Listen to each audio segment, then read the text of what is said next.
Built to turn heads and sell fast, these 7 Japanese trikes did the opposite. Buyers passed, inventory piled up, and now dealerships are practically giving them away. From oversized scooters to overbuilt tourers, these three-wheelers failed to find their place, and number 1 might be the strangest of all. Number 7. Yamaha Tricity 125. It has 3 wheels, a Japanese badge, and a factory design meant to change the way people ride in the city. But this isn't the kind of trike the average American cruiser fan would look twice at. The Tricity 125 was Yamaha's lightweight, entry-level answer to urban mobility. It offered stability, simplicity, and a unique leaning front end. But it didn't offer what American trike buyers actually want: muscle, presence, and a whole lot of attitude. At the center of this 3-wheeled scooter is a 125 cubic centimeter single-cylinder engine. It produces 11 horsepower and 8 pound-feet of torque. That's barely enough to get ahead of traffic, let alone cruise a highway. And for a trike that costs $4,899, that power output is a major problem. Riders who are used to V-twin torque and deep-throated exhaust notes don't want something that sounds like a sewing machine. The Tricity weighs just over 360 pounds, making it easy to move around at low speeds. But that featherweight build is part of the problem. Trike riders expect a machine that feels planted and confident, something with size and substance. The Tricity is so light and narrow that it looks like a toy in comparison to full-size cruiser conversions, or even the heavier scooter trikes on the market.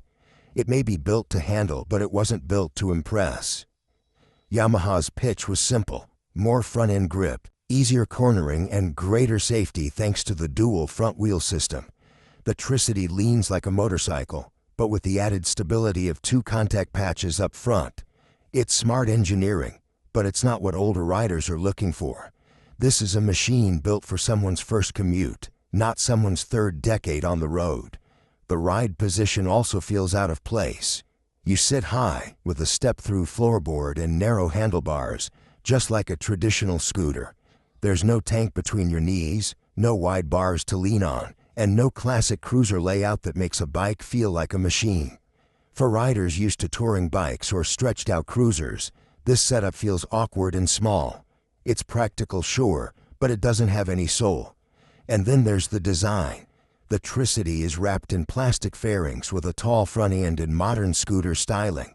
It doesn't look like a trike. It doesn't even look like a motorcycle. It looks like a medical mobility device in matte silver.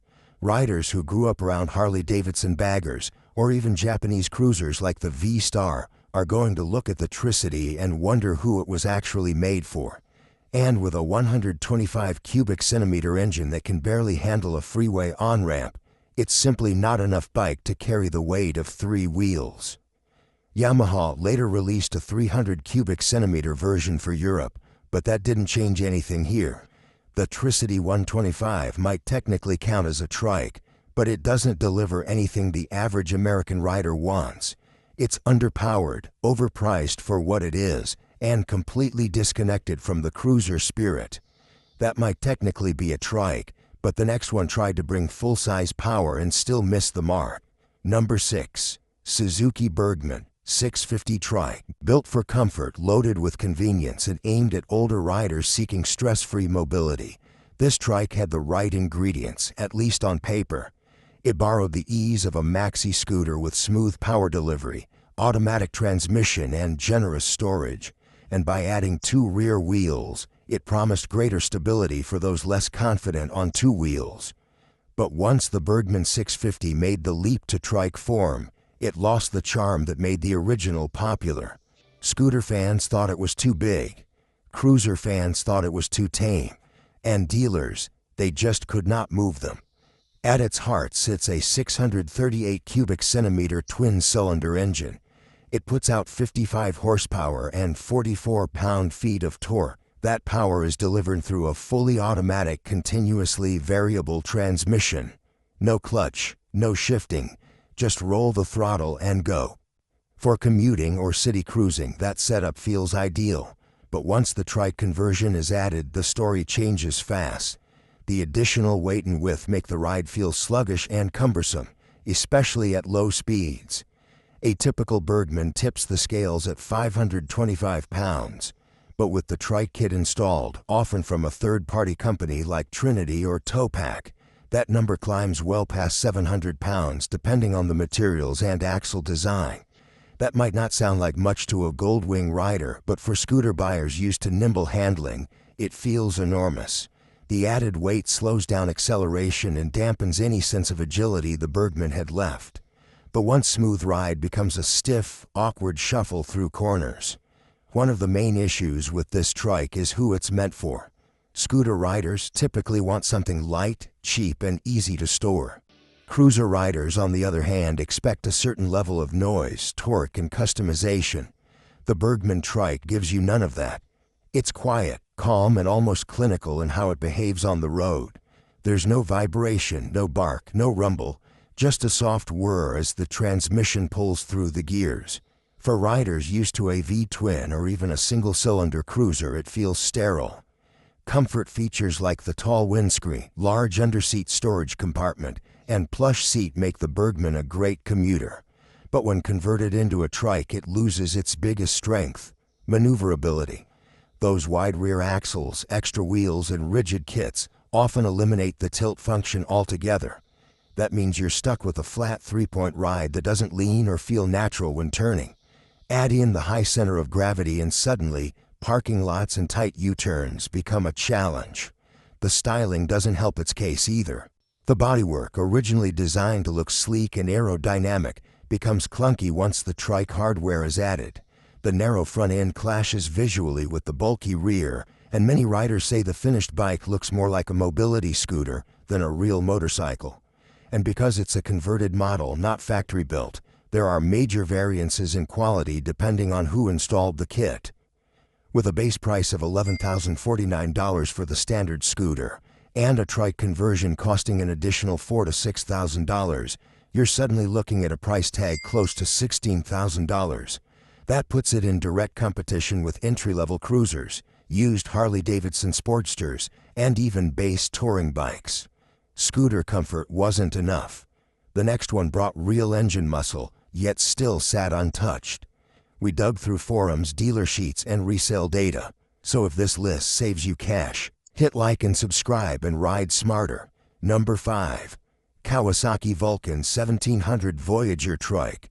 Packed with chrome, loaded with touring features, and built for the open road, this trike was supposed to offer the perfect blend of comfort and muscle for long-distance riders. Kawasaki's vision was clear: stability, power, and style wrapped into one three-wheeled package. But once the Voyager was converted, the appeal faded fast. It became too heavy for casual riders and too uninspiring for hardcore tourers. Dealers hoped it would compete with established trikes, but instead, it ended up sitting, unsold and overlooked. At its core is a 1752 cubic centimeter V-twin engine that produces 75 horsepower and 91 pound-feet of torque. That's a respectable setup for touring, especially when paired with electronic cruise control, an integrated audio system, and a full-size touring trunk. But once this already heavy two-wheeler is converted into a trike using kits from brands like Motor Trike or Lehman, the total weight tips the scale to well over 1,100 pounds. And that's where the trouble starts. The added weight from the conversion takes a toll on performance. Acceleration becomes sluggish, braking distances increase, and cornering feels disconnected compared to traditional trikes that are purpose-built from the factory. Riders coming from Harley-Davidson's Tri-Glide or even the Road Glide CVO trike immediately notice the difference. The Voyager trike looks the part, but doesn't ride with the same confidence or balance. It sits low, but it feels top-heavy, and the rear axle, often solid and stiff, makes uneven roads feel rougher than they should be. Then there's the look. The stock Voyager is already a busy-looking bike with large fenders, body panels, and a full dash of switches and dials. Once converted into a trike, the rear end gets bulkier and more exaggerated. The result isn't always flattering. Some riders say it looks bloated, others say it's overdone. Either way, it doesn't have the flowing design language that cruiser fans typically love, especially those used to the clean, stretched lines of Harley-Davidson's three-wheel models. And we haven't even touched on ride feel. While the seating is wide and plush and the passenger area is generous, the overall ergonomics aren't ideal for all-day cruising. The rider triangle is tight for taller riders, and the leg position can feel cramped due to the engine's width and footboard placement. Once converted to a trike, that limited comfort becomes even more noticeable. A touring bike should be all about smooth, controlled distance, but the Voyager trike for many feels like more of a chore to ride than a joy. The price doesn't help either.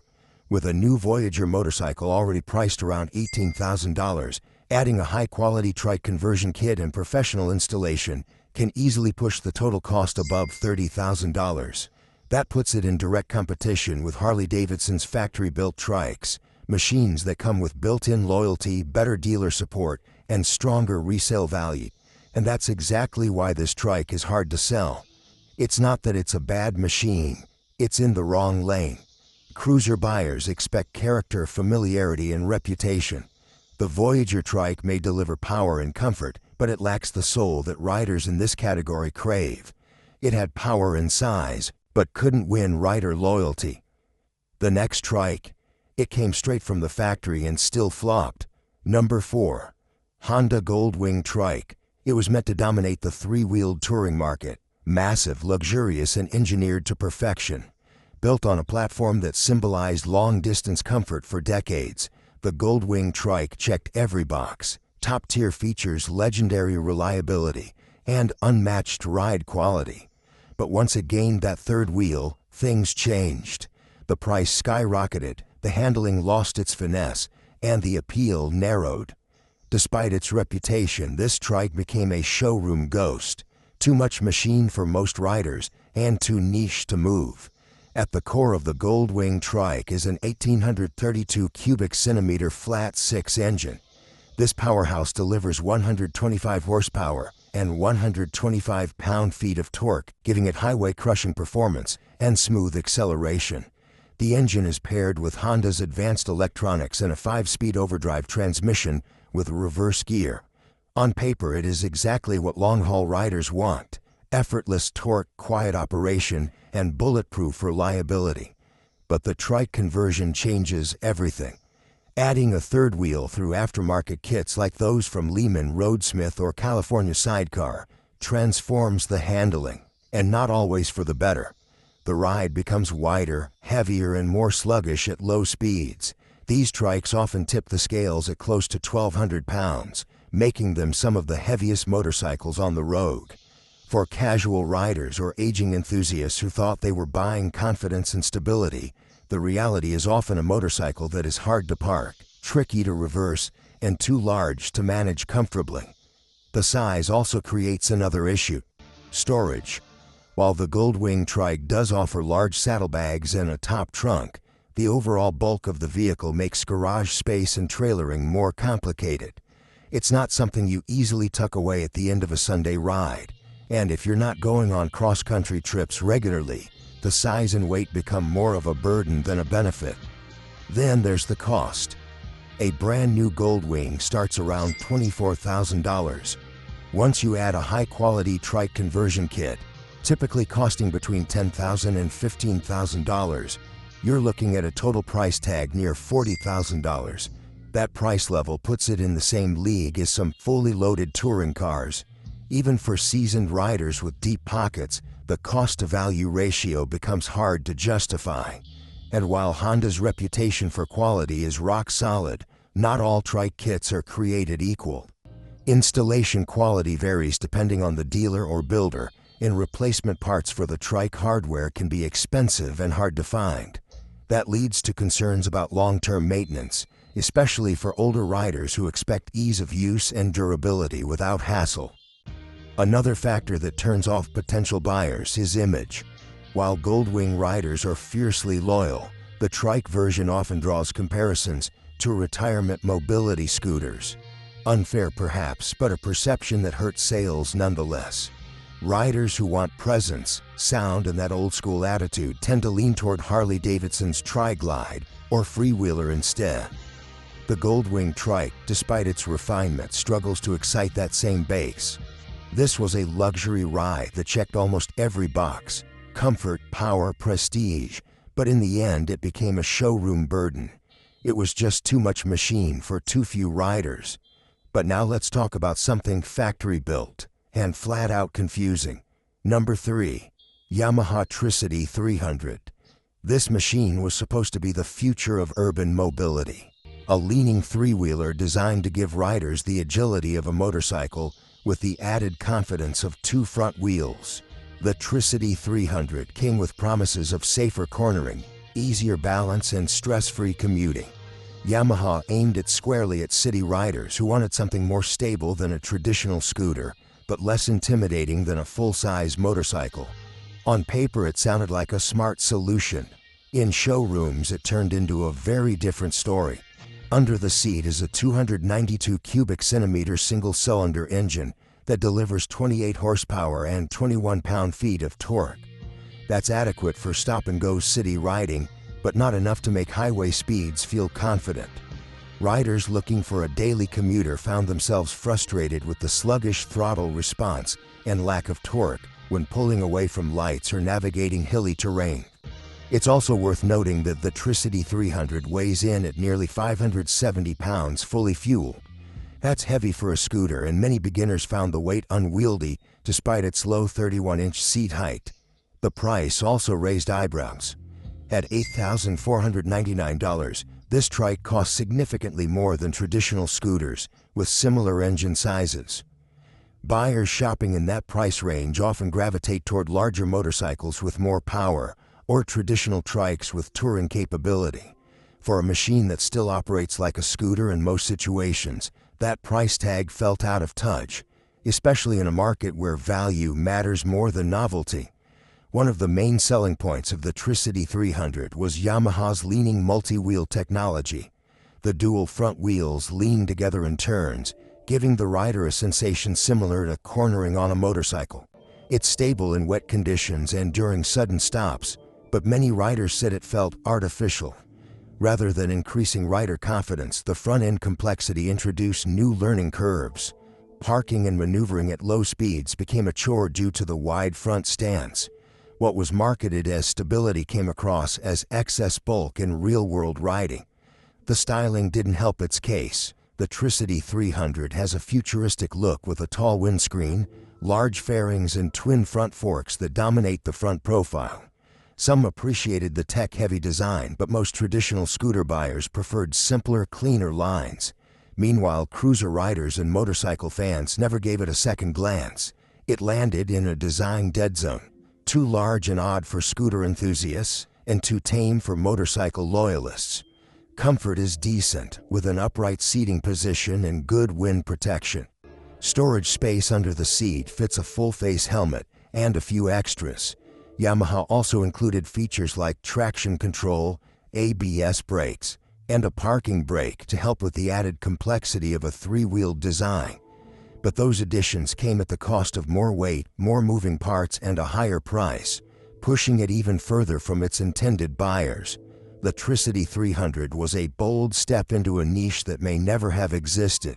Yamaha saw a gap between scooters and motorcycles and tried to fill it with a trike that didn't fully satisfy either group. In markets like Europe, it saw limited adoption due to licensing benefits. But in the United States, it simply didn't stick. Modern and innovative, but no one's buying. The next one was supposed to redefine sport touring on three wheels. Number 2. Yamaha Niken GT. Bold, unconventional, and packed with innovation, this trike set out to flip the script on three-wheeled motorcycles. With its dual front-wheel layout,